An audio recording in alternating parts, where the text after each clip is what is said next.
बच्चों, इस वीडियो में हम class 11th physics chapter gravitation के एनसीईआरटी से पॉइंट्स टू पॉन्डर पढ़ेंगे।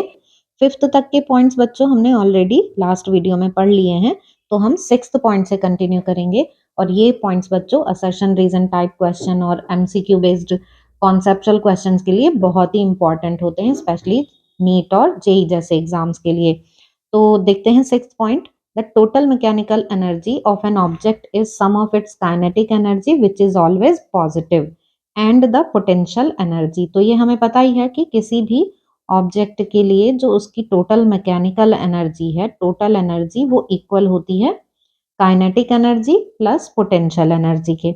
और काइनेटिक एनर्जी हमेशा पॉजिटिव ही होती है, क्योंकि काइनेटिक का फॉर्मूला क्या है, हाफ एम वी स्क्वायर। तो हम देख सकते हैं कि ना तो मास नेगेटिव हो सकता है, ना ही स्क्वायर किसी का नेगेटिव हो सकता है। तो काइनेटिक एनर्जी हमेशा पॉजिटिव होती है। Relative to infinity, that is if we presume that potential energy of the object at infinity is zero, the gravitational potential energy of an object is negative, the total energy of a satellite is negative. Gravitational potential energy के लिए बच्चों अगर हम एक reference point ले रहे हैं infinity पर, कि इन्फिनिटी एक ऐसा रेफरेंस पॉइंट ले रहे हैं जहां पर जो पोटेंशियल एनर्जी है वो जीरो ले ली जाए। जैसे हमने यहाँ ऊपर देखा ना, ये यहाँ जब हमने ये फिफ्थ पॉइंट किया था तो उसमें भी हमने r is equal to infinity पर पोटेंशियल एनर्जी को जीरो लिया था। r is equal to infinity ये वो डिस्टेंस है जिस पर कि दोनों पार्टिकल्स, दोनों ऑब्जेक्ट्स के बीच में जो ग्रेविटेशनल फोर्स है वो नहीं लगता है, इतनी ज्यादा डिस्टेंस है। तो उस केस में फिर ग्रेविटेशनल पोटेंशियल एनर्जी भी जीरो हो जाती है। तो उस केस के लिए ग्रेविटेशनल पोटेंशियल एनर्जी नेगेटिव होगी और सैटेलाइट की टोटल एनर्जी भी नेगेटिव होगी। तो हम यहाँ सैटेलाइट के लिए तीनों एनर्जीज लिख लेते हैं। तो किसी सैटेलाइट के लिए काइनेटिक एनर्जी की वैल्यू होती है बच्चों हाफ एम वी स्क्वायर से ही फाइंड कर लेते हैं हम।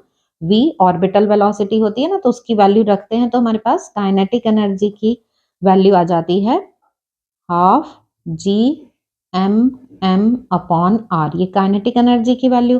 पोटेंशियल एनर्जी की वैल्यू ये आती है minus G M M upon R. और जब हम इनको ऐड करके टोटल एनर्जी निकालते हैं तो टोटल एनर्जी इनको ऐड करके आती है minus half G M M upon are.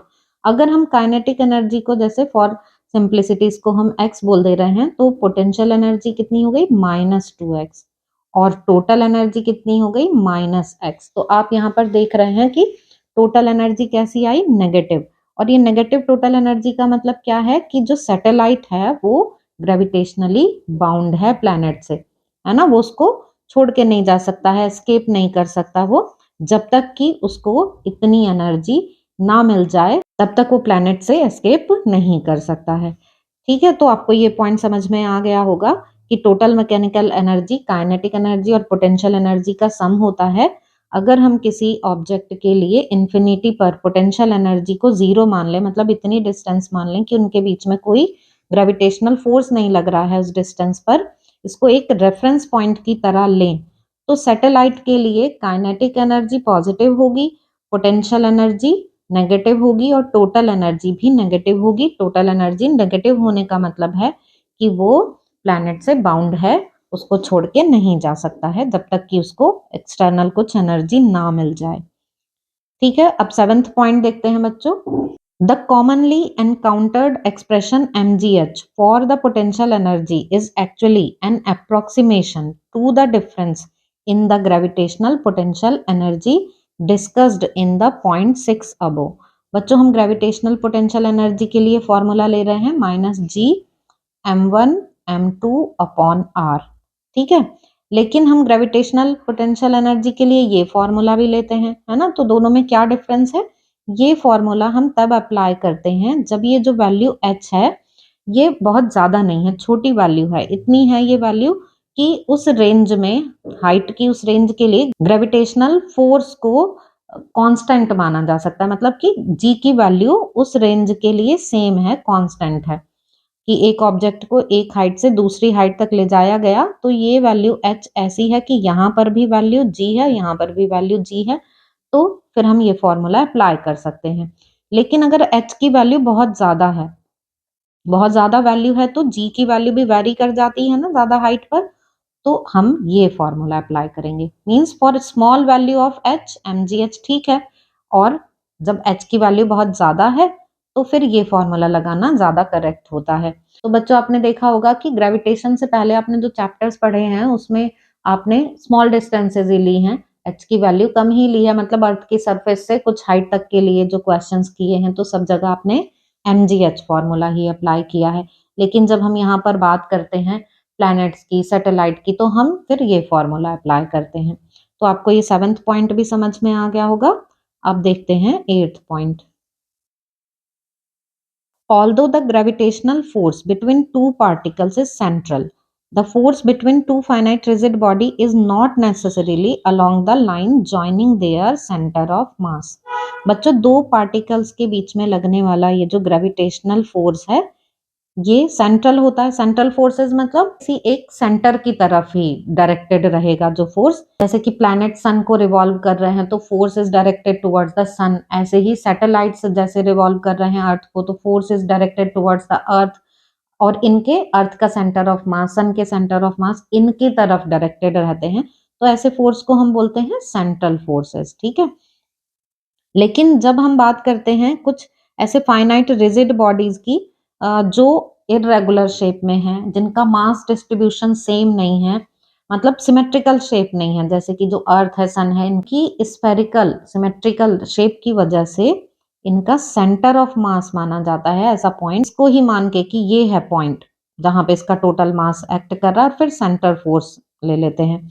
लेकिन जब इरेगुलर शेप आ जाती है, मान लेते हैं कि कोई दूसरी बॉडी है, जैसे कि कोई एस्टेरॉइड ही है, काफी फाइनाइट साइज यहाँ पर बोला है ना, फाइनाइट रिजिड बॉडी, तो हम कोई ऐसे मान लेते हैं कि कोई एस्टेरॉइड है, उसके और अर्थ के बीच में लगने वाला फोर्स, तो अब मान लेते हैं कि कोई इरेगुलर सी शेप है कैसे भी, इस केस में इन दोनों के बीच में लगने वाला ग्रेविटेशनल फोर्स अब इनके सेंटर ऑफ मास के अलोंग एक्ट नहीं करेगा, जैसे कि दो पार्टिकल्स के लिए कर रहा था या फिर जो सिमेट्रिकल बॉडीज हैं उनके लिए कर रहा था। अब वो यहाँ पे इस तरीके से इन दोनों के सेंटर ऑफ मास के अलोंग नहीं एक्ट करेगा।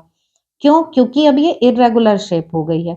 तो अब यहाँ पे हम मास के एलिमेंट्स लेंगे, छोटे छोटे मास एलिमेंट्स ले लेंगे, और उन सभी के लिए हम फोर्सेस निकालेंगे। मतलब इसको तो हमने सेंटर मान ही लिया, लेकिन यहाँ पे हम अब प्रिंसिपल ऑफ सुपरपोजिशन यूज करेंगे कि ऐसे मास एलिमेंट्स लेंगे और उन सबके बीच में फोर्स फाइंड करके और उनका वेक्टर सम लेंगे। ऐसा क्यों कर रहे हैं? क्योंकि ये जो शेप है ये सिमेट्रिकल नहीं है, रेगुलर शेप नहीं है, इरेगुलर शेप है, मास डिस्ट्रीब्यूशन यूनिफॉर्म नहीं है, अनइवन मास डिस्ट्रीब्यूशन है। तो इस केस में ग्रेविटेशनल फोर्स पूरा सेंट्रल ना होके हो सकता है कि किसी और तरफ शिफ्ट हो जाए। For a spherically symmetric body, however, the force on a particle external to the body is as if the mass is concentrated at the center and this force is therefore central। तो हम ये पहले ही discuss कर चुके हैं कि अगर body spherical है तो ये इसका सेंटर ऑफ मास हो गया और इसका टोटल मास हम यहाँ पर ही कॉन्सेंट्रेटेड सपोज करके ऐसे दो पॉइंट्स के बीच में फोर्स सेंट्रल ले लेते हैं। ठीक है, लेकिन अगर इरेगुलर शेप है, अनइवन मास डिस्ट्रीब्यूशन है, तो जरूरी नहीं है कि ये force along the line joining their centre of mass ही लगे। 9th पॉइंट देखते हैं बच्चों। The gravitation force on a particle inside a spherical shell is 0। However, unlike metallic shell which shield electric forces, the shell does not shield other bodies outside it from exerting gravitational force on a particle inside. Gravitational shielding is not possible. बच्चों 12th में first chapter में हम electrostatic shielding ये पढ़ते हैं। Electrostatic shielding क्या है कि कोई मेटल का अगर ऐसे हॉलो स्फीयर ले लिया जाए, ये है कोई कंडक्टर, अगर इस हॉलो स्फीयर पर चार्ज है तो वो इसकी सरफेस पर ही रहेगा। इनसाइड द मेटेलिक स्फीयर यहाँ पे चार्ज भी नहीं रहेगा, यहाँ इलेक्ट्रिक फील्ड भी नहीं रहेगी।